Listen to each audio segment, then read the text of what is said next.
예수께서 세례를 받으시려고 갈릴리아를 떠나 요르단강으로 요한을 찾아오셨다. 그러나 요한은 제가 선생님께 세례를 받을 터인데 어떻게 선생님께 제게 오십니까? 하며 굳이 사양하였다. 예수께서 요한에게 지금은 내가 하자는 대로 하여라. 우리가 이렇게 해야 하나님께서 원하시는 모든 일을 이루어진다 하고 대답하셨다. 그제야 요한은 예수께서 하자 하시는 대로 하였다. 예수께서 세례를 받으시고 물에서 올라오시자 호련히 하늘이 열리고 하나님의 성령이 비둘기 모양으로 당신 위에 내려오신 것이 보였다. 그때 하늘에서 이런 소리가 들려왔다. 이는 내 사랑하는 아들, 내 마음에 드는 아들이다. 교우님들이 성당에 들어오실 때 입고 오신 옷의 두툼함을 보니까 오늘 날씨가 추움을 좀 가늠할 수 있는 것 같습니다. 많이 추우시죠? 네, 올 들어 가장 한파가 심한, 이번 주 수요일까지 이 한파가 지속된다고 합니다. 날씨가 추우면요, 특별히 우리 주변에 고독과 외로움 속에 살아가고 있는 분들이 참 많이 있습니다. 여러분, 수원역에 가시면 수원역에 노숙인 다시서기 센터라는 곳이 있어요. 우리 성공에서 운영하는 곳인데 다른 말로는 노다지라고 줄여서 말합니다. 서울역에도 있고요. 그곳에 계신 분들을 보면 전에는 우리 한국 분들이 많으셨는데 요즘에는 외국 근로자분들, 외국에 오신 분들도 노숙인들이 제법 많다고 합니다. 날씨가 추워지면 또 바깥에서 야외에서 실내에서 일하시는 분들도 있습니다. 이 모든 분들을 우리가 함께 기억하며 이번 한 주간 우리 주변에 있는 모든 이들의 안전과 건강을 위하여 기도하고 또 그 마음을 담아 오늘 감사 성찬회를 봉헌했으면 좋겠습니다. 우리를 비추사 웃음에 곱히게 하시는 성부와 성자와 성령의 이름으로 말씀드립니다. 오늘이 주님의 세례 축일입니다. 그리스도께서 요르단 강가에서 세례자 요한을 통해서 세례를 받으신 사건을 기념하는 축일입니다. 주님의 공연 대축일이 언제 있다고 그랬죠, 제가요? 주중에 있었다고 그랬죠. 화요일에 있는데 그 다음 주일을 우리가 주님의 세례 축일로 봉헌합니다. 공연은 공적으로 드러났다면 주님의 세례 축일, 세례를 통해서 예수님의 공생애, 구원자와 메시아의 공생애가 시작됐음을 이야기합니다. 공연이라는 것은 예수님께서 탄생하시고 난 이래의 사건이라면 세례는 언제일까요? 예수님께서 몇 살 때 세례 받으셨을까요? 공생애를 예수님께서 몇 살에 시작하셨죠? 30이 돼요.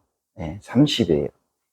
공연하신 후에 예수님께서는 우리와 똑같이 가정생활을 하셨습니다. 마리아와 요셉을 통한 가정의 일원이었어요. 그러다 30년이 된 30이 되었을 때에 오늘 말씀처럼 요르단 강가에서 세례자 요한을 통하여 세례를 받으심으로써 공식적으로 메시아와 구원자의 사역을 시작하는 날이 오늘인 것입니다. 그래서 어떻게 보면요, 주님의 세례 축일은 예수님의 임명식이고 취임식인 것입니다. 원래 예수님께서는 세례를 받으실 필요가 있으실까요? 없으실까요? 없으시죠. 그분 하나님의 아들이셨고 하나님이셨기 때문에. 그러나 그분이 몸소 세례를 받으심으로써 우리에게 모범을 보이신 것입니다. 아울러 세례가 무엇인지를 우리에게 밝혀주고 있는 것입니다. 여기 계신 교우님들은 세상에 태어나면서 뭘 먼저 하죠? 출생 신고서를 먼저 합니다. 법적으로 합니다. 그리고 지금 여기 계신 분들은 다 세례를 받으셨어요. 받으셨죠? 하나는 뭐야? 세상에 출생을 신고한 거고, 또한 하나는 세례는 뭐라는 거죠? 하나님의 자녀가 되었음을 드러나는 행위로 하는 것이 세례식입니다. 근데 두 가지가 공통점이 있는 분들이 있어요. 뭐냐면 출생 신고는 내가 하는 건가요? 아니죠. 부모님이 하십니다. 그리고 세례는요, 내가 원해서 하나요? 그런 분들도 계세요. 근데 부모님이 신자인 분들은요, 유아 세례를 받으세요. 나의 선택과 상관없어요. 그렇죠? 여기서 거기가 다 유아 세례 받으셨나? 제가 몇 분만 빼놓고는 다 유아 세례로 알고 있어요. 성인이 되어서 예수님을 영접하겠다라고 세례를 받으신 분들이 몇 분 안 계세요.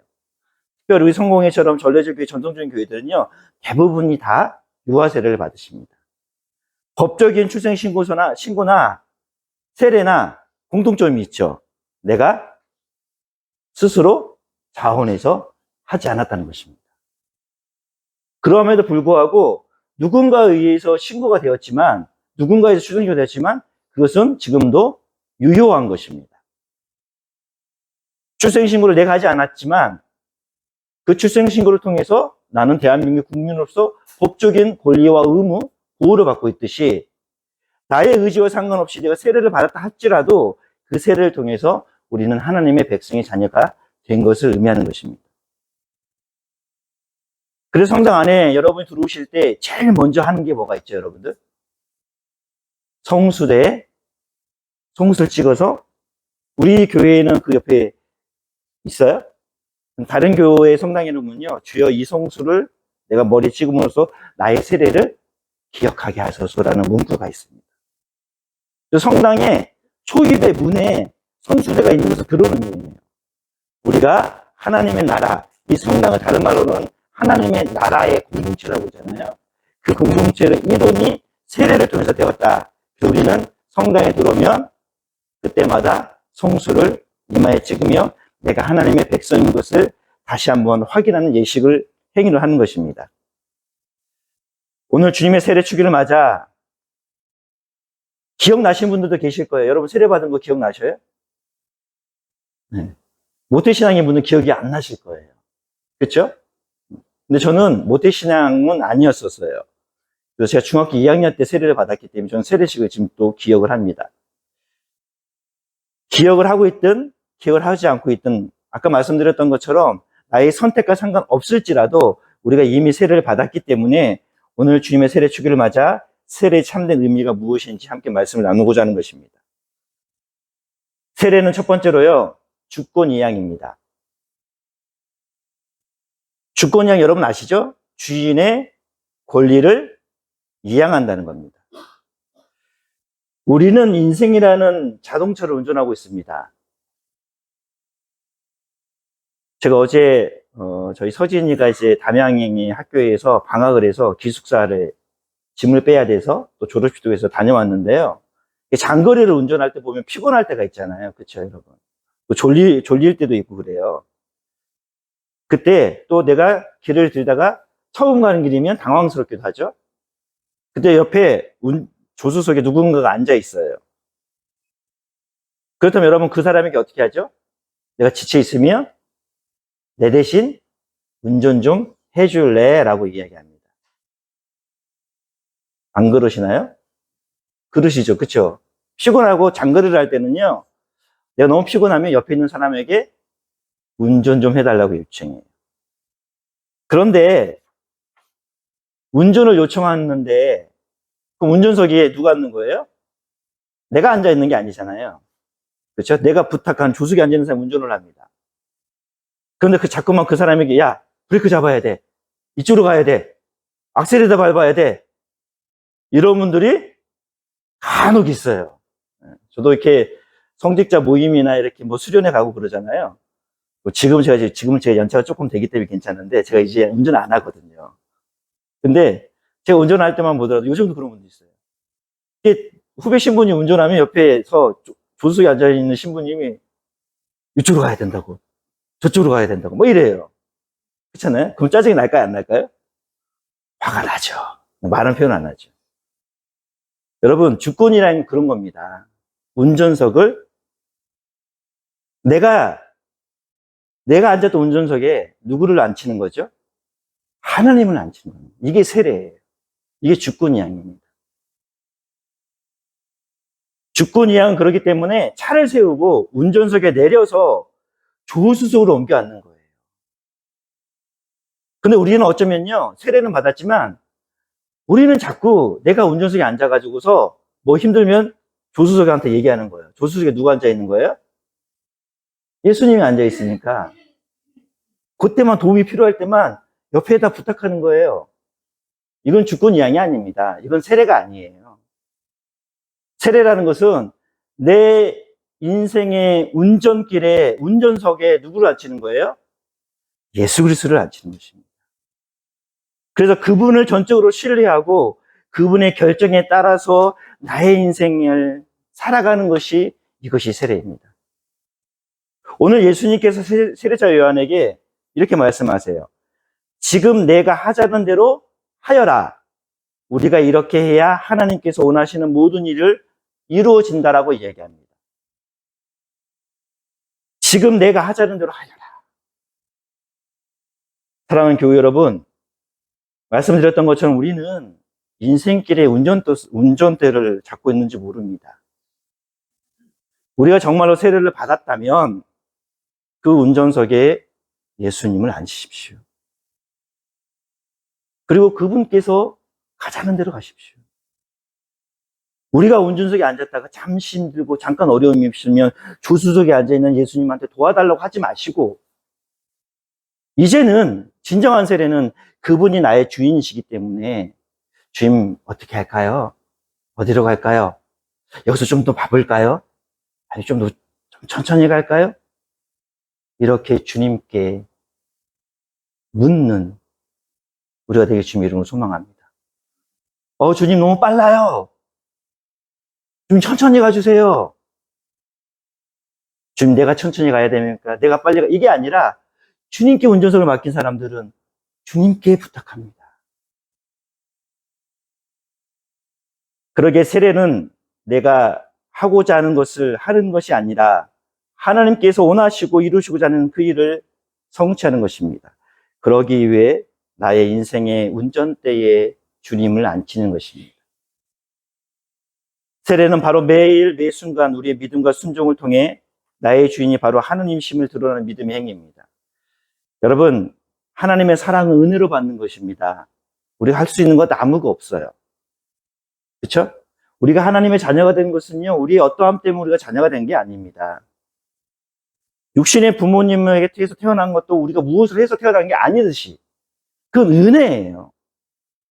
그러나 자녀답게 살아가는 것은 믿음인 것입니다. 근데 우리는 자꾸만 이거 헷갈려요. 그래서 우리가 하나님께 뭐라고 기도해요? 주여 내게 뭘 주시옵소서? 믿음을 주시옵소서로 기도합니다. 이 기도는 잘못된 기도. 하나님은 우리에게 은혜를 주시는 분이지 하나님 우리에게 믿음을 주시는 분은 아니에요. 믿음은 누구의 몫인 거죠? 나의 몫입니다. 내 몫입니다. 운전석에 내가 앉느냐 주님을 앉힌 것은 믿음의 영역이에요. 그건 누가 하는 거죠? 내가 하는 겁니다. 그 믿음의 행위를 통해 우리의 인생은 하나님께서 베풀어 주시는, 오늘 일독서 이사의 말씀처럼 하나님께서 펴주시는 바른 인생길을 살아낼 수 있는 것입니다.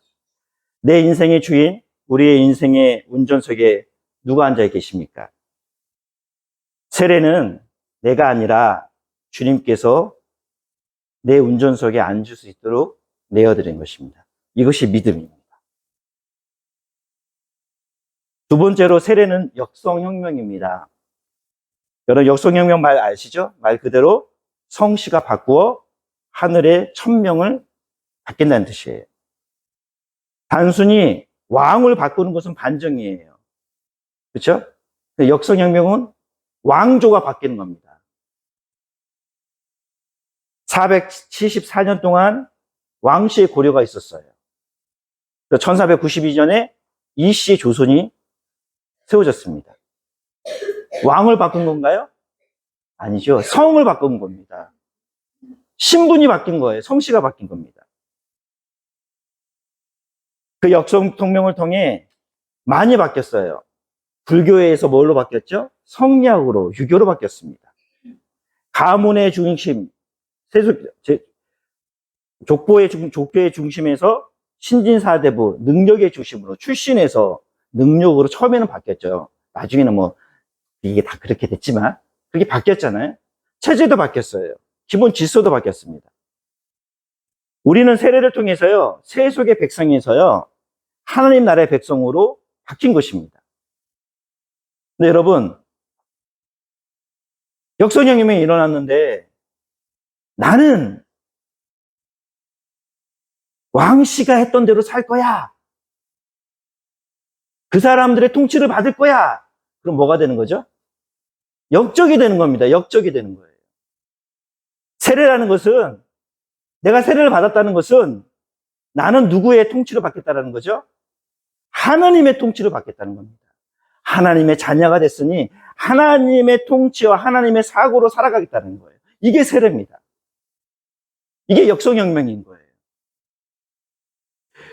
그렇기 때문에 우리는 무엇을 먹을까, 무엇을 입을까, 무엇을 거칠까, 이런 염려와 걱정이 모두 헛된 것이며, 들에 핀 백합화 꽃들도 누가 먹이시고 하나님께서 먹이시고 입히시거든. 하물며 너희야 솔로몬보다 더 영화롭게 하시지 않겠느냐. 세례는요, 하나님께서 나의 주인이시기에 나를 먹이시고 입히시고, 그러기 때문에 누구에게 관심을 두는 거죠? 하느님에게 관심을 두는 것입니다. 하나님의 통치의 질서대로 살아가는 거예요. 그것이 바로 교회입니다. 그런데 교회가요, 많이 타락했어요. 어떻게 타락했습니까? 세상의 논리가 그대로 와요. 돈 많고 건강하고 부유한 사람들에게는 머리 숙이지만 가난하고 소외받은 사람들은 홀대합니다. 몸이 불편한 사람들은 교회에 오기가 참으로 어려워요. 계단이 너무나 많아요. 마음에 상처받고 아픈 이들, 그들을 위한 교회가 바로 하나님 나라의 백성의 교회입니다. 그들이 모인 공동체가 세례 공동체예요. 우리는 세례를 통해서 하나님의 백성이 되었습니다. 다시 말씀드리지만 그것이 내가 선택했던 나의 선택에 상관없이 우리는 세례를 받았다면 우리는 하나님의 백성이 된 거예요. 그렇다면 우리는 이제 믿음으로, 우리의 행위로 우리가 하나님 나라의 질서 가운데 살아갈 것인지, 그 체제 속에 살아갈 것인지, 아니면 나는 여전히 역적으로 나라가 바뀌었는데, 왕조가 바뀌었는데 나는 여전히 내 삶의 패턴과 내 삶의 지향과 방향으로 살아갈 것인지에 대한 몫은 누구의 몫이다? 여러분의, 나의 몫인 것입니다.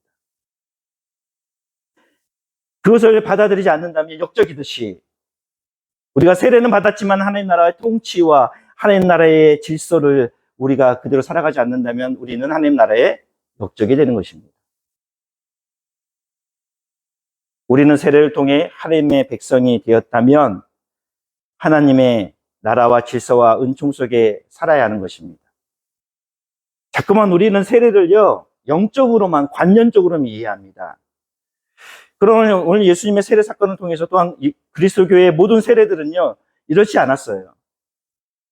세례는요, 내가 죽었다는 것입니다. 그리고 누가 살죠? 예수가 사는 것입니다. 근데 많은 사람들은요, 세례를 통해서 예수가 살아야 되는데 누가 살아요, 여전히? 내가 살고 누구를 죽이죠? 예수를 죽여요. 역적입니다. 자신을 둘러싼 상황은 여전히 변화되지 않을 수 있습니다. 그러하지만 우리가 하나님의 자녀, 하나님의 세례자로 살아가는 나 자신이 변화되었다면 그 상황 속에서 해결해 나가는 방식도 분명히 달라질 것입니다. 이것이 바로 신앙의 역성혁명입니다. 여러분, 오늘 말씀해 보면요, 예수님께 세례를 받으실 때 다른 군중들도 분명히 있었어요. 그렇죠? 그때 이런 현상이 일어납니다. 어떤 현상이 있죠? 하늘이 열려요. 성령이 비둘기 모양으로 내려와요. 그리고 하늘에서 소리가 들립니다. 어떤 소리죠? 오늘 주보에 있는 말씀입니다. 이는 내 사랑하는 아들, 내 마음에 드는 아들이다. 여러분, 이 소리와 이 상황을 세례를 받으셨던 예수님만 경험했을까요? 여러분 어떻게 생각하십니까? 예수님만 경험했을까요? 아니죠. 거기에 있던 군중이 얼마인지는 모르지만 다 봤어요. 왜냐하면 만약 예수님만 봤다면 성경 분명하게 예수만 보았다, 예수만 들렀다라는 얘기가 나올 것입니다. 근데 그렇지 않다는 것은요, 그 상황을 모든 사람들이 봤고 모두 다 들었어요. 그런데 반응은 달라집니다. 세례받은 하나님의 백성은요, 어떠한 상황이 있더라도요, 자신이 보고 경험한 것으로만 해석하지 않습니다. 똑같은 상황을 보지만 하나님의 백성과 하나님의 통치로 살아가는 세례받은 사람들은요, 달리 봅니다. 하늘이 열려 있는 것을 보고요, 성령의 비둘기 모양으로 내려온 것을 보게 되고요, 하나님의 소리를 듣게 됩니다. 똑같은 상황이에요. 하늘이 열렸다는 것은 앞뒤가 다 막혔을 때, 도저히 나의 마음, 나의 노력으로 되지 않을 때 뭐가 열려 있는 거 보는 거예요? 하늘을 열려 있는 거 봅니다. 똑같은 상황이에요. 똑같은 굶주림과 아픔과 절망이 있는 상황입니다. 그리고 성령의 비둘기 모양으로 내게 내려오시는, 즉 주님이 나를 찾아오시는 것을 보는 거예요.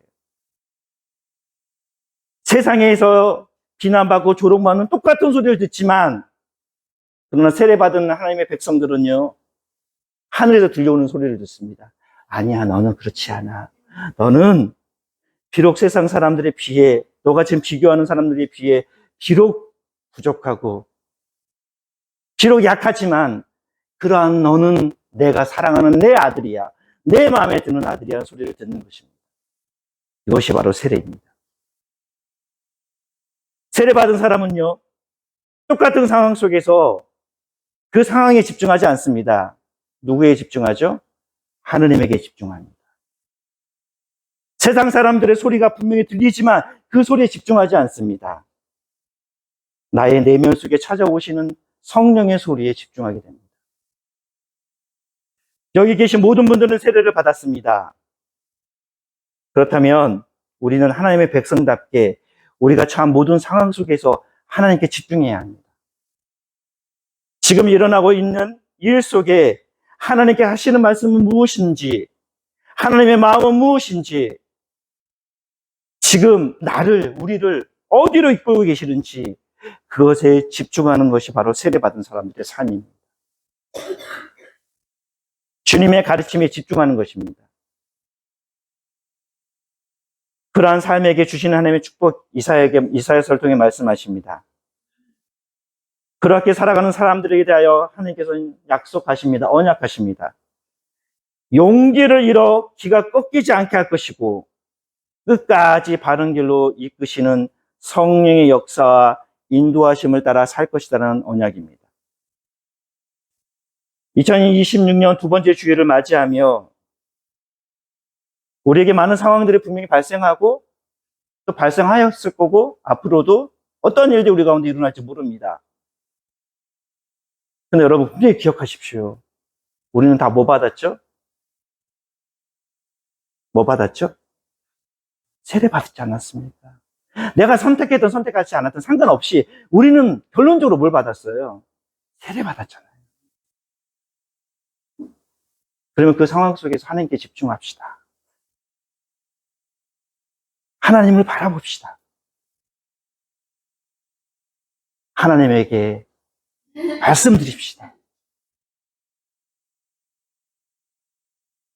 형식적인 세례가 아니라 이 세례는 지금도 내일도 앞으로도 우리가 주님께 집중하고 우리가 주님의 말씀 가운데 무엇인지 그 마음이 무엇인지 묻고 살아가면 그것이 세례는 매일 되는 것입니다. 사랑하는 교회 여러분, 주님의 이름으로 올 한 해 여러분의 모든 삶을 축복합니다. 지난주에 말씀드렸던 것처럼 그러나 여러분 단정하지 마십시오. 예수 믿는다고 하여 꽃길만 걷는 것 절대 아닙니다. 더 많은 시련과 더 많은 아픔들이 있습니다. 더 많은 즐거운 시간들 여러분 앞에 분명히 있을 것입니다. 그러나 우리는 세례받은 주님의 세례를 받은 존재이기 때문에 그때마다 주님께 더 집중하고 주님의 마음에 더 사모하고 그 마음을 붙들고 살아갈 주님 여러분을 소망합니다. 오늘 주님의 세례 주기를 맞아 여러분의 세례를 한번 돌아봅시다. 나의 세례를 돌아봅시다. 세례는 받았지만 진짜 나의 주인은 누굽니까? 세례는 받았지만 진짜 나의 왕은 누굽니까? 내 인생의 운전석에 지금 앉아있는 사람은 누구입니까? 성부와 성자와 성령의 이름으로 말씀드렸습니다.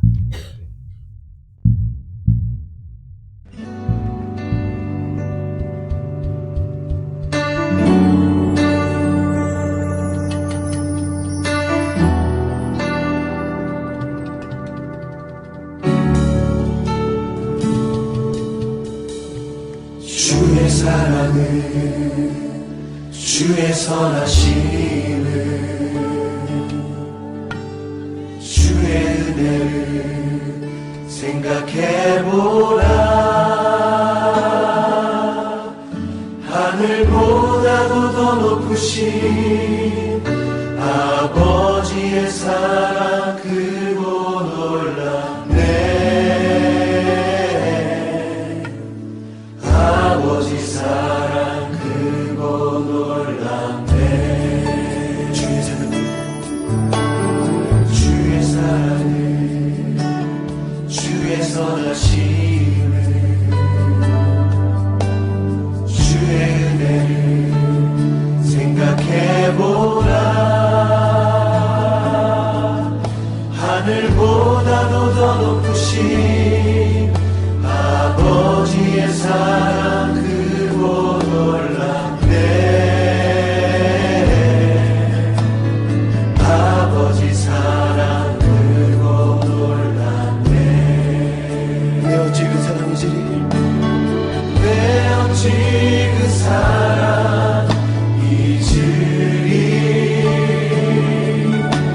내 어찌 주의 긍휼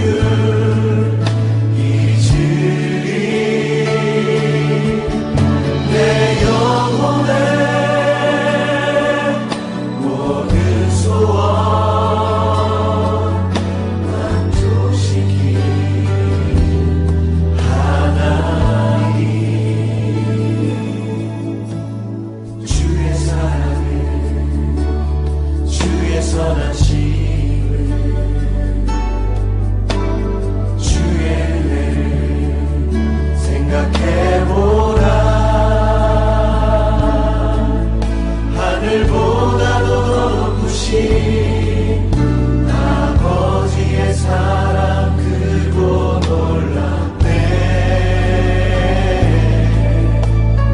아버지 사랑 크고 놀랍네. 나갈 길 잃고 헤맬 때 그 사랑 날 찾아내셨네. 그 사랑 날 찾아내셨네.